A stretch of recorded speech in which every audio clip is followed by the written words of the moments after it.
In this video, we're going to be looking at the slope formula. Try not to turn off the video too early. I know a lot of people don't like this.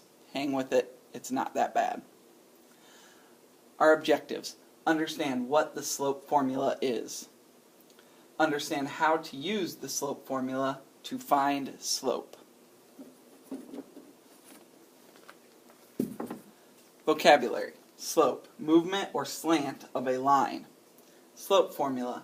Mathematical formula to determine slope known as y2 minus y1 over x2 minus x1.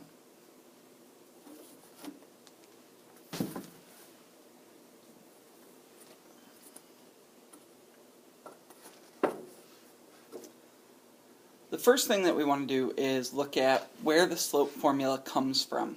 So what I've got is a table, and I'm going to use non-numbers to do this. So in the table we typically have our first x value, x1, and it's paired with our first y value.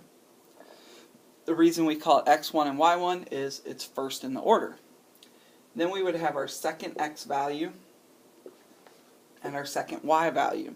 So I've added on, I'm going to use rate of change to try and illustrate what's going on. So we've got delta x, delta y, and delta y over delta x. Remember, we don't use this top part. So what we have here is we want to go from y1 or from x1 to x2. Well, if you remember from the last video, what we really did was we were counting. Well, another way to count is to take the second number minus the first number. So if we go x2 minus x1, we'll have the distance between the two. Same thing would work for our y value, y2 minus y1.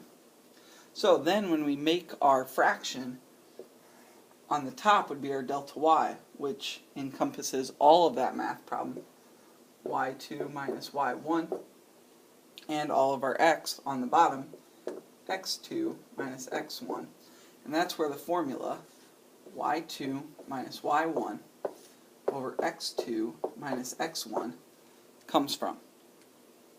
Alright, now we want to use that formula because we don't always want to have to add all this extra stuff to find slope in a table.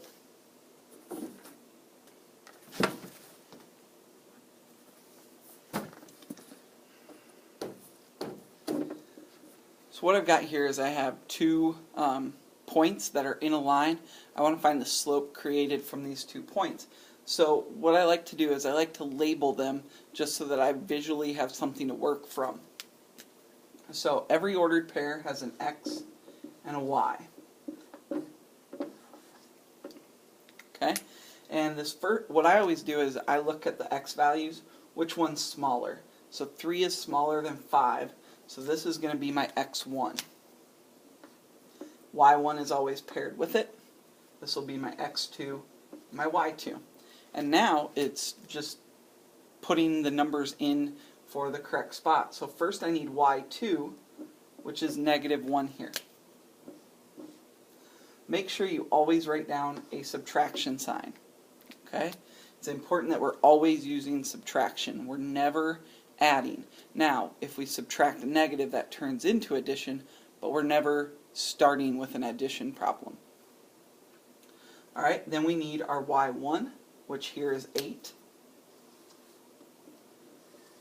over our x2, which is 5 in this situation, minus, again, always subtraction, x1, which is 3. And now we just follow our order of operations. So -1 minus 8, we can either use a calculator or our knowledge of the add-subtract rules. We should get -9 over 5 minus 3, which is 2. From here we would reduce, turn into decimals, make sure we don't write them as mixed numbers though.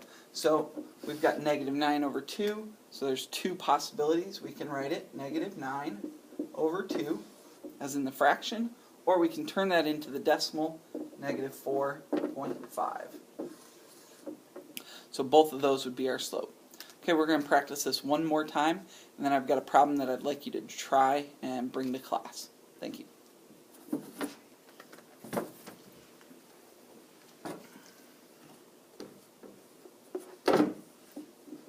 Alright, this one on the left we're going to do one more time. I have the formula here at the top, y2 minus y1, x2 minus x1.